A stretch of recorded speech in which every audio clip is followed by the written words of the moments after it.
Hi, welcome along to Transfer Daily, live here from New York City. A little bit hoarse after the game yesterday, but listen, it's great to be reporting today some definite news, and that is that David Ospina, the Colombian goalkeeper who's played for Nice, has signed for Arsenal Football Club. We've been telling you about this deal. I think we were one of the first, actually. I'm gonna claim this one. We were one of the first sort of outlets to tell you about Ospina. I had a mate who played football with an Arsenal legend who's very, very, very close to the club. And he told him about 3-4 weeks ago that the #1 target for Arsene Wenger in the goalkeeping position was David Ospina, that they had been looking at him even before the World Cup. It wasn't just like a thing that they saw him at the World Cup and thought, wow, this guy looks good, let's get him. They were looking at Ospina before the World Cup, and when they saw him in the World Cup, obviously it just confirmed what they'd really seen, that he's a top-class goalkeeper. And they brought David Ospina into the club, and I think this is a magnificent addition. Ospina is a proper keeper. He's an international. He's experienced. He played at Nice and done really, really well there. I was reading where Arsene Wenger said that you know, he actually replaced Hugo Lloris when Lloris went to Tottenham. Ospina came in for him, and it was seamless. He was brilliant, and they loved him over there in Nice. And we've got him, and I think it's going to provide brilliant competition for Wojciech Szczesny. Szczesny now is going to have to be on his toes in every game. Listen, I love Szczesny. He's a great keeper, but he can have these little lapses. He can have these little times when he's too casual. Well, he cannot afford to be like that no more, because this guy will be hot on his heels. And if he slips up and if he doesn't put in good performances, he can find himself out of the team. And that's what you want. You want proper competition in all positions, and in the goalkeeping position, I think we've just been strengthened by the signing of David Ospina. So fantastic signing for Arsenal, and good to report, not just a rumour, but something that's definitely happened, and that's Ospina signing for Arsenal Football Club. Another rumour that's been, there's not a lot of rumours around today, I'll be honest with you, but one rumour that's been flying around today, we spoke about it as well the other day, and that is about Douglas Costa. Now, Douglas Costa, Brazilian playmaker, he plays for Shakhtar Donetsk. I think you guys all know about the situation over there in the Ukraine at the moment, where Shakhtar Donetsk is based. It's like bordering on civil war out there at the moment. And one of the places that is under serious threat from different factions and rebels is Donetsk. And that is where Douglas Costa plays his football. He's very frightened. He doesn't want to return to Shakhtar, even though they're saying to him he has to return, but he's fair to his family. Who wouldn't, you know? And he's saying that he wants out of Shakhtar Donetsk. Now, he's been heavily linked with Arsenal. Now, I don't know if these rumours are just because Arsene Wenger was after Douglas Costa previously, because he's a very good player. I remember seeing him play against us. He's a top-class player.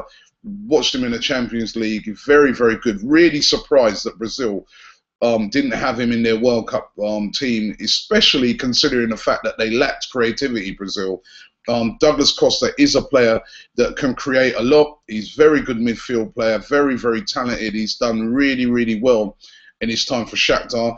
And the rumours are that Arsenal bid around £15 million for him. Those are the rumours, and that was turned down by Shakhtar. Now, again, this is one of these rumours where I just think to myself, I can't see it. I just can't see it happening. Why do we need Douglas Costa? A couple of years ago, yes, we might have needed him, but we've got Santi Cazorla, we've got Mesut Ozil, we've got Jack Wilshere. You know, we turned down signing Cesc Fabregas for that position. So why would we go after Douglas Costa? It just doesn't make sense to me.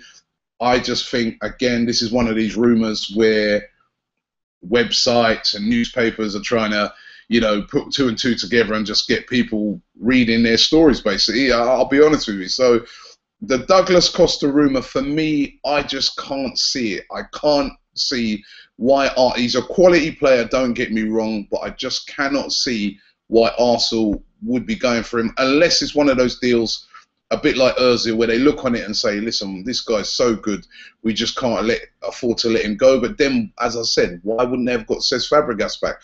So I personally can't see it. I mean, there's also been some people saying that, you know, Arsenal might bring in Douglas Costa and let Santi Cazorla leave. I just can't see that. I'm sorry, I just cannot see it. And basically, that's the only really rumour in town today. Apart from all the other stuff recycled, we're getting a lot of stories still about Khedira and him being willing to drop his wages. Listen, as I said, over and over and over again, that deal's not dead. It's going to rumble on and on and on until, I think, one of two things. Either Khedira signs a new contract with Real Madrid or he comes to Arsenal. I think it's going to be one of those two things. That's my personal opinion, but that's going to keep rumbling on. And just before I get into your comments, just a word on the game yesterday. First of all, the fans over here in New York were absolutely fantastic. Sold out New York Red Bulls Arena, loads and loads of Gooners in there.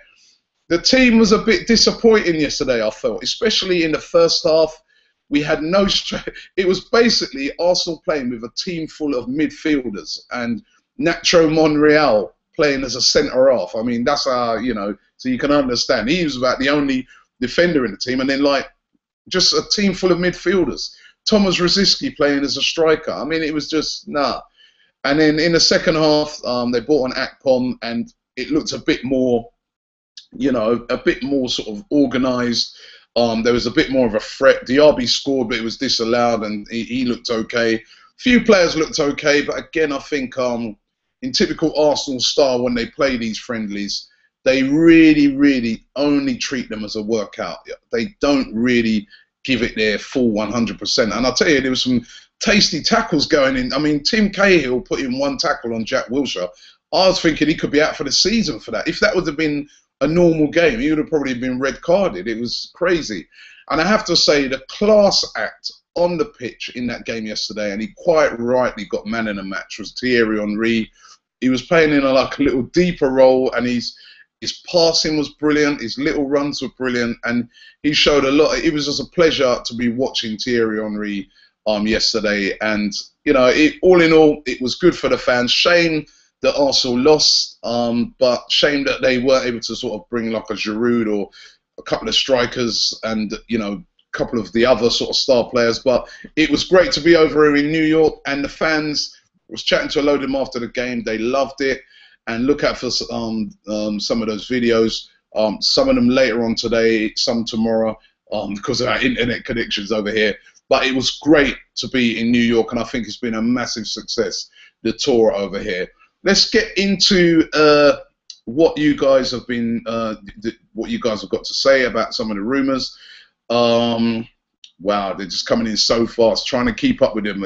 I got to show you guys this one day. It's like, it runs down the side of my screen, and as I try to read them, they're like, so bear with me, right? Right. Dormoon says he would rather a world-class striker over a central defensive midfielder. I'm going to be honest with you. I think a defensive midfielder is more important than a striker. We got Giroud. There's Sanchez can play as a striker. Walcott can play as a striker. I'm not saying that we don't need a striker, but to me, a defensive midfielder is the most important position that Arsenal need to fill now that we've made the signing of Sanchez. It is so important.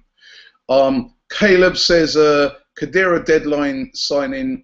He thinks it'll be a deadline day signing. How good would that be? He goes, the guy has the engine of a horse. He never stops running, and he can have the discipline because he's German. Olwyn Tigger says, after buying Callum Chambers, do you think we need a centre-back if Vermaelen leaves? I heard that Chambers can play centre-back. He can apparently play centre-back, but I would still say we need a centre-back.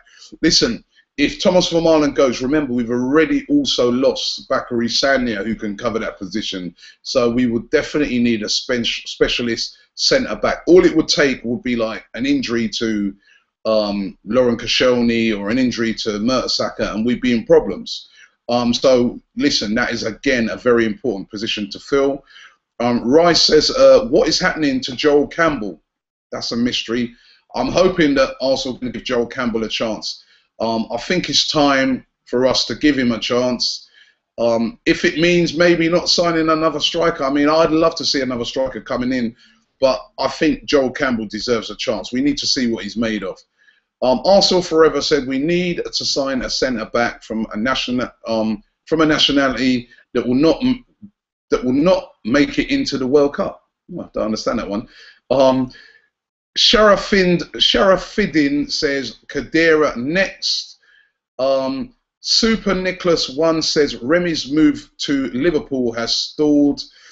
Again, I don't think Arsenal are no longer interested in Loic Remy. We never know, but I don't think he's interested. Tommy Ritchie says Kadira off, Wenger would rather Bender. A source from Sky Sports News. What's that, HP source? Until it happens, that's when we find out what it is. Firas Salat says, what did you think of Arsenal's performance yesterday? As I said, I didn't really think it was a very good performance by Arsenal, because I felt, especially in the first half, second half was better, but especially in the first half, it was like a stroll for Arsenal. They weren't really going for it. It's a friendly, so, you know, but I think Arsenal, if you watch Arsenal in friendlies over the year, they really do treat friendlies as a friendly and as just a run out. They really don't take friendlies really seriously, and that's no disrespect to the New York Red Bulls, but that's the truth. What else we got here? We've got Scott Flynn. He says we don't need Douglas Costa. We have too many playmakers and attacking midfielders. We need a striker like Balotelli, not an attacking midfielder. We should sign Gareth Barry, says Bertie Boom from Everton. We need a defensive midfielder. I think Gareth Barry is just... Remember, Gareth Barry is a Manchester City player, and I think he's just signed for Everton. So, and plus, I think he's too old anyway. That's not the sort of signing we need to make. Mr. John is 22 says, do you think Benzema is available when Falcao or Lukaku go to Real Madrid? Falcao going to Real Madrid are rumours. If it did happen, of course, Benzema would be available, and of course, I'm sure that would interest Arsene Wenger. Mike Gris says, what's going on with Loic Remy? Again, I'm not sure about that one. Is it just a little bit of stalling? Is there something problem with the medical at Liverpool? Or has he been, you know, noises come from Arsenal? I really, really don't know. If you're not in behind the scenes and you think you know, if I was to say I know, I'd be lying. I don't honestly know. Colin King says here, he's quite bold here. He said, I expect us to complete the Kadira deal when the Germans return from training on the 11th of August. There we go. That was all about Puma kit. That's for another day. Kadira is still on regardless, says Old School 007. Craig FIFA says, I think now that we should get Vermaelen out of the way and buy a centre-back, then a defensive midfielder, and then maybe a striker. Well, that's what we all think, but who's it going to be? Firas also says, if you know your history of Arsenal, there's always injuries. So Douglas Costa would add strength to that position. Again, you know, we just got too many players in that position. I just don't see why we need Douglas Costa. Don't forget, there's also guys like Oxlade-Chamberlain. This is just not necessary. And last one here I'm going to do is still hundreds more. But Daniel says Chambers is a beast. Callum Chambers, he's saying there, is a beast. Well, we're going to get to find out because he's an Arsenal player. He's, well, not quite yet, but it's all looking like he's going to be an Arsenal player. Arsenal getting a lot of their business done early. But as I said right at the start, great to announce a signing, and that's David Ospina.